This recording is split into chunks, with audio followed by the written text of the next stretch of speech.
ಮತ್ತೆ ಮುಂದಿನ ಶ್ಲೋಕದ ಕಡೆಗೆ ಅಂದ್ರೆ ಇನ್ನು ಹರಿಯ ಸ್ಮರಣೆಯ ಹಿರಿಮೆಯನ್ನ ಮುಂದಿನ ಪದ್ಯ ಹೇಳುತ್ತೆ. ಅದಕ್ಕೆ ಮತ್ತೆ ಸೇರೋಣ. ನಾವು ಮಂಗಲಾಷ್ಟಕದಲ್ಲಿ ಕೊನೆಯ ಪದ್ಯವನ್ನು ನೋಡಿದ್ದೆವು. ಅದರಲ್ಲಿ ಮುಖ್ಯವಾಗಿ ಮೊದಲ 8 ಪದ್ಯಗಳು ವಿಷಯನಿಷ್ಠವಾಗಿ, 9ನೆಯ ಪದ್ಯ ಅಂತ ಅನ್ನೋದು ಫಲಸ್ತುತಿಯ ಭಾಗವಾಗಿ ಬಂದಿದೆ. ನಾವು ಹಿಂದೆ ಗಮನಿಸಿದ್ದು ಆದಿತ್ಯಾದಿ ನವಗ್ರಹರ ಅಥವಾ ಕಾಲದೇವತೆಗಳು, ಅದರಲ್ಲಿ ಪಂಚಾಂಗದ ಎಲ್ಲ ದೇವತೆಗಳ ಜೊತೆಗೆ ಸ್ಥಾವರ ಜಂಗಮಾಹ. ಸ್ಥಾವರ ಅಂದ್ರೆ ಒಂದು ಕಡೆ ಅಚಲವಾಗಿ ನಿಂತಿರುವ ಜೀವಿಗಳು, ಮರ ಅಥವಾ ಬೆಳೀತಾ ಇರುವ ಬಂಡೆ ಬೆಳೀತಾ ಇದೆ ಅಂದ್ರೆ ಅದರಲ್ಲೊಂದು ಜೀವ ಇದೆ ಅಂತ ಅರ್ಥ. ಅದಕ್ಕೆ ಅಲ್ಲಾಡ್ಲಿಕ್ಕೆ ಆಗಲ್ಲ. ಹೀಗೆ ಏನೇನು ಸ್ಥಾವರ ಜಂಗಮ ಪ್ರತಿದಿನಂ ಕುರುವಂತು ನೋ ಮಂಗಲಂ, ಅತ್ಯಂತ ಸದೃಢವಾದ ಪಾರ್ಥಿವ ಶರೀರದಿಂದ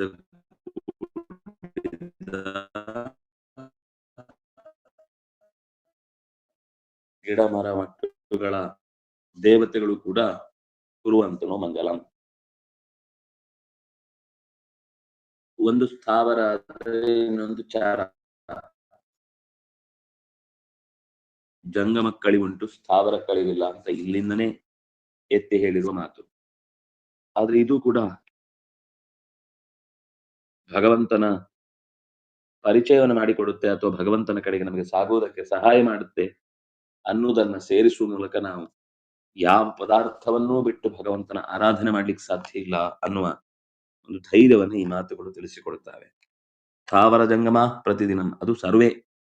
ಎಷ್ಟೆಷ್ಟು ಜಗದಲ್ಲಿ ತಿಳಿಯುವ ಪದಾರ್ಥಗಳಿವೆಯೋ ಅವೆಲ್ಲವೂ ಕೂಡ ಪರಮಾತ್ಮನಿಂದ ದಯಪಾಲಿಸಲ್ಪಟ್ಟ ಪ್ರಸಾದ ಅಂತ ಭಾವಿಸಿ ಸ್ವೀಕರಿಸಿದ್ರೆ ಖಂಡಿತ ಅವನಿಗೆ ಆ ಎಲ್ಲ ವಸ್ತುಗಳು ಕೂಡ ಮಾಂಗಲ್ಯವನ್ನೇ ಉಂಟು ಮಾಡುತ್ತೆ. ಹಾಗೊಂದು ಮಾಂಗಲ್ಯ ಭಾವ ನಮ್ಮ ಮನೆಯಲ್ಲಿ ನಡೆಯುವ ಯಾವುದೇ ಸಂಸ್ಕಾರಗಳಿದ್ರೂ ಕೂಡ ಈ ಅಷ್ಟಕದ ಪಾರಾಯಣ ಮಾಡಿದ್ರೆ ಆ ಮನೆಗೆ ಅತ್ಯಂತ ಶ್ರೇಯಸ್ಸಾಗುತ್ತೆ ಅನ್ನೋದು ಮಾತು. ಪ್ರತಿದಿನವೂ ನಾವು ನೆನಿಬೇಕು, ಪ್ರತಿ ದಿವಸ ಅವರು ಅನುಗ್ರಹ ಮಾಡ್ತಾರೆ. ನಮಗೆ ಹಿಂದಿನಿಂದ ಯಾವತ್ತೂ ಅದರ ಚಿಂತೆಯೇ ಬಂದಿಲ್ಲ. ಇವತ್ತೊಂದೇ ದಿವಸ ದೇವರು ನೆನಪಾಗುತ್ತೆ ಅಂದ್ರೆ ಕೋಪ ಮಾಡ್ಕೊಳ್ಳಲ್ಲ. ಪ್ರಾರ್ಥನಾ ಹಾಲಿಗೆ ಬರ್ತಾನೆ, ಕೇಳಿಸ್ಕೊಂಡು ಸಂತೋಷ ಪಡ್ತಾನೆ. ಆದ್ರೆ ಕೆಲವು ಎಚ್ಚರಿಕೆಗಳನ್ನ ಕೊಟ್ಟು ಹೋಗುವಂತದ್ದನ್ನ ನಾವು ನೋಡುತ್ತೇವೆ. ಪ್ರತಿದಿನವೂ ಕೂಡ ಪ್ರಕೃತಿಯ ಪ್ರತಿಯೊಂದು ವಸ್ತುವು ಕೂಡ ನಮಗೆ ಅತ್ಯಂತ ಮಾನ್ಯವಾದದ್ದು. ಅದಕ್ಕೆ ಪ್ರತಿದಿನ ಸ್ಥಾವರ ಜಂಗಮಗಳೆಲ್ಲವೂ ಕೂಡ ನಮಗೆ ಯಾವಾಗ್ಲೂ ಮಾಂಗಲ್ಯವನ್ನುಂಟು ಮಾಡಲಿ ಅನ್ನುವ ಪ್ರಾರ್ಥನೆಯ ತಾತ್ಪರ್ಯ ಏನು? ಪ್ರಕೃತಿಯನ್ನು ಯಾವಾಗ್ಲೂ ಪ್ರೀತಿಸ್ಬೇಕು. ಅದು ಯಾವತ್ತು ಎನ್ವೈರ್ಮೆಂಟಲ್ ಡೇ ಅಂತ ಇದ್ದ ದಿವಸ ಮಾತ್ರ ಅವರಿಗೆ ಗಿಡ ಮರ ಪ್ರಕೃತಿ ಮತ್ತೆ ಪರಿಸರ ಅಂದ್ರೆ ಕೇವಲ ಗಿಡ ಮರಗಳು ಅಂತ ಅನ್ಕೊಂಡ್ಬಿಟ್ಟಿದ್ದಾರೆ. ಪರಿಸರ ಅನ್ನುವ ಶಬ್ದಕ್ಕರ್ಥ ಪರಿತಃ ಯೇ ಸರಂತಿ ತೇ ಪರಿಸರ.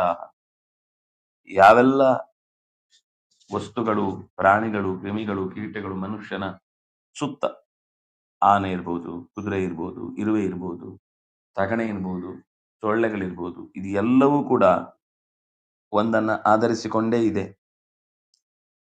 ಈ ಎಚ್ಚರ ಇದ್ರೆ ಮಾತ್ರ ನಮಗೆ ಅಲ್ಲಿರುವ ಭಗವಂತನ ದರ್ಶನ, ಆ ದರ್ಶನದಿಂದ ಆತ್ಮತೃಪ್ತಿ, ಆ ತೃಪ್ತಿಯಿಂದ ಮತ್ತೆಂದೂ ಕೂಡ ಅಮಂಗಲದ ಕಡೆಗೆ ಸಾಗುವ ಮನಸ್ಸು ಬರುವುದಿಲ್ಲ. ಇದು ಆ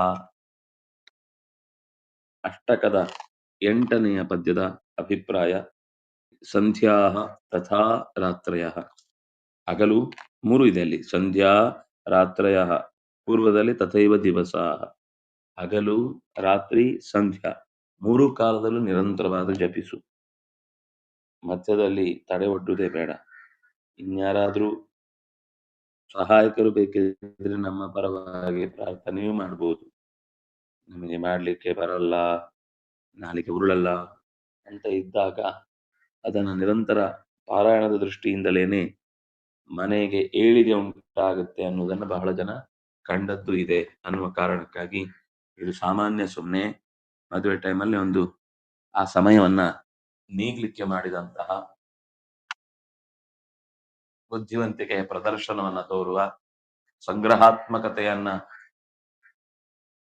ನಮ್ಮನ್ನ ಅಂದ್ರೆ ಸಂಗ್ರಹಾತ್ಮಕತೆಯ ಈ ಪದ್ಯದಲ್ಲಿರುವ ವೈಶಿಷ್ಟ್ಯವನ್ನ ತೋರ್ಲಿಕ್ಕೆ ಮಾತ್ರ ಆ ಪದ್ಯ ಇರುವುದಲ್ಲ ಅನ್ನೋದನ್ನ ನಾವು ತಿಳ್ಕೊಳ್ಬೇಕು. ಮುಂದೆ ಇತ್ಯೇತದ್ವರ ಮಂಗಲಾಷ್ಟಕಮಿದಂ ಶ್ರೀರಾಜರಾಜೇಶ್ವರೇಣ ಆಖ್ಯಾತಂ ಜಗತಾಮಭೀಷ್ಟ ಫಲದಂ ಸರ್ವಾಶುಭಧ್ವಂಸನಂ ಮಾಂಗಲ್ಯಾದಿ ಶುಭ ಕ್ರಿಯಾಸು ಸತತಂ ಸಂಧ್ಯಾಸುಭಾಯ ಪಠೇತ್ ಧರ್ಮಾರ್ಥಾದಿ ಸಮಸ್ತವಾಂಛಿತ ಫಲಂ ಪ್ರಾಪ್ನೋತ್ಯಸೌ ಮಾನವಃ. ಶ್ರೀರಾಜರಾಜೇಶ್ವರೇಣ ಇತ್ಯೇತದ್ವರಮಂಗಲಾಷ್ಟಕಮಿದಂ ಆಖ್ಯಾತಂ. ಅವರು ರಾಜರಾಜೇಶ್ವರ ತೀರ್ಥೇನ ಅಂತೆಲ್ಲ ಹಾಕ್ಲಿಲ್ಲ. ಅವರು ತೀರ್ಥರಾಗುವ ಮುನ್ನವೇ ವೃಂದಾವನಸ್ಥರಾದರು.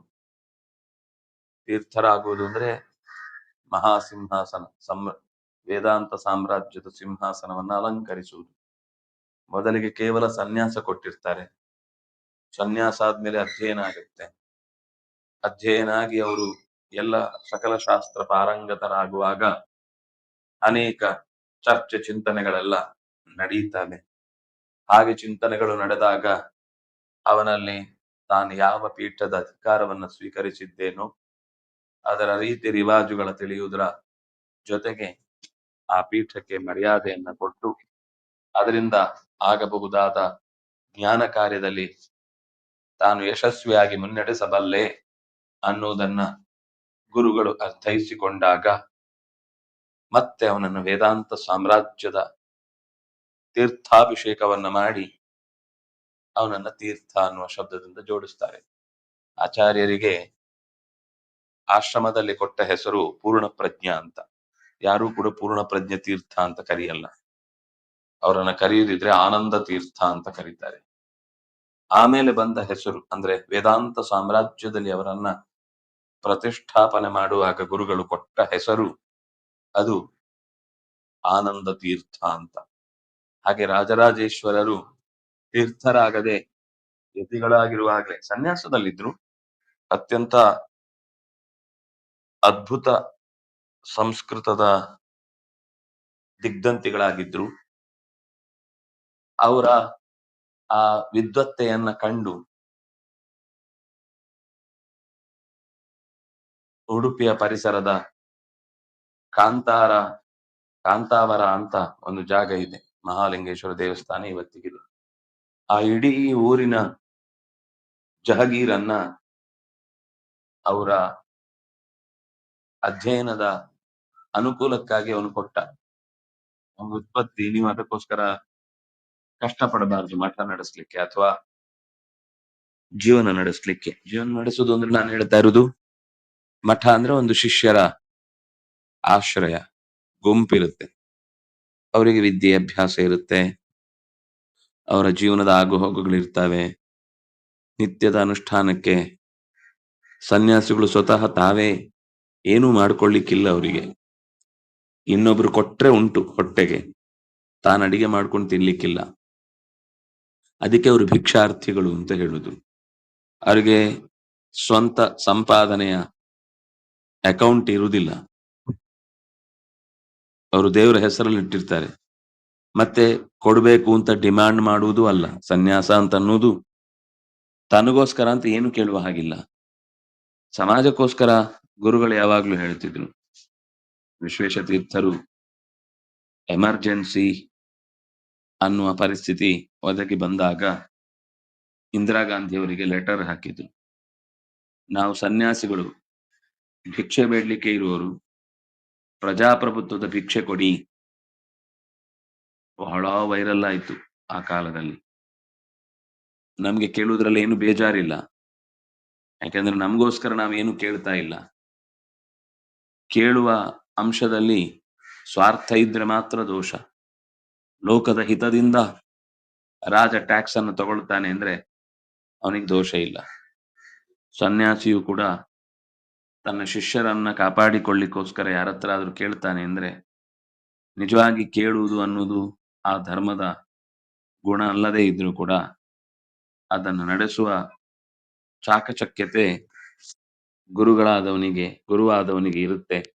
ಇದ್ರೆ ಮಾತ್ರ ಅವನ ವ್ಯವಸ್ಥೆ ಅಂತ ಅನ್ನುವುದು ಆ ಸುಲಭವಾಗಿರುತ್ತೆ. ಅಂದ್ರೆ ನಡೆಸ್ಲಿಕ್ಕೆ ಅನಾಯಾಸವಾಗಿ ನಡೆಸ್ಲಿಕ್ಕೆ ಸಾಧ್ಯವಾಗುತ್ತೆ.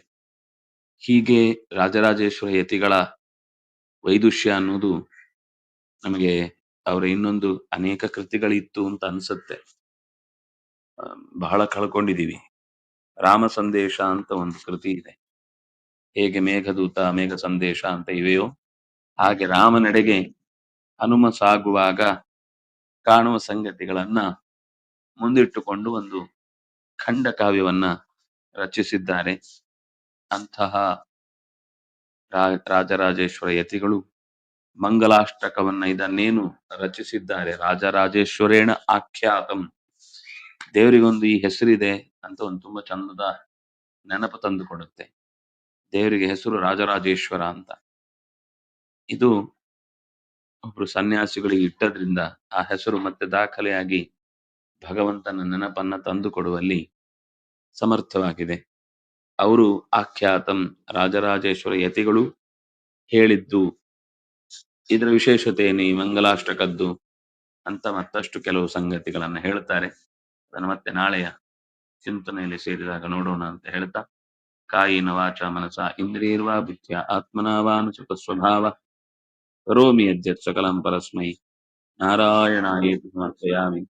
ಶ್ರೀಕೃಷ್ಣಾರ್ಪಣಮಸ್ತು.